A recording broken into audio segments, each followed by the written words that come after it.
अस्सलाम वालेकुम व्यूअर्स। तो गाइस आजकल शॉर्ट्स बहुत ज़्यादा वायरल हो रही हैं क्योंकि यूट्यूब जब वो खुद इनको प्रमोट कर रहा है, काफ़ी सारी कंट्रीज़ के अंदर इसको लॉन्च कर रहा है, तो इसको वो खुद प्रमोट कर रहा है।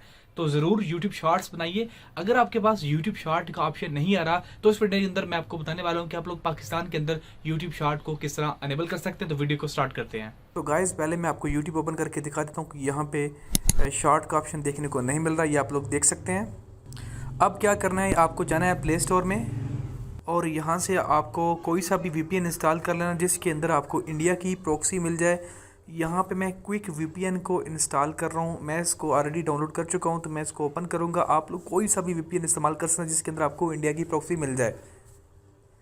तो इसको मैं ओपन करूँगा। यहाँ से आप लोगों ने इंडिया प्रॉक्सी सेलेक्ट करनी है, उसके बाद आप लोगों ने कनेक्ट के बटन के ऊपर क्लिक करना है। यहाँ पे एक बात ध्यान दीजिए कि हो सकता है आपका एक दफ़ा क्लिक करने पे कनेक्ट ना हो, आपको ऐड वॉच करना पड़े, तो आप लोगों को 30 सेकंड का एक ऐड वॉच करना होगा। अगर आप लोग नहीं करना चाहते हैं तो कोई और वीपीएन इस्तेमाल कर लें जो फ्री में आपको इंडिया की प्रॉक्सी दे रहा हो। तो अभी मेरी जो इंडिया के साथ कनेक्ट हो चुकी है और मैं यूट्यूब को ओपन करता हूँ और अभी मेरे पास ऑप्शन नहीं आ रहा है, तो हमें क्या करना है, यूट्यूब को पहले क्लोज़ करना है और अगेन यूट्यूब को मैं ओपन करूँगा। उसके बाद प्लस के ऊपर क्लिक करेंगे तो क्रिएट अ शॉर्ट का ऑप्शन आपके पास आ जाएगा। आप लोग देख सकते हैं, यहाँ पे आप लोग जो वो शॉर्ट बना सकते हैं। तो गाइस बहुत आसानी से आप लोग जो वो शॉर्ट्स को अनेबल कर सकते हैं। अगर आपको वीडियो अच्छी लगे तो लाइक कर दीजिएगा, चैनल पर नहीं है तो सब्सक्राइब करना मत भूलिएगा। Thanks watching guys, see you next video.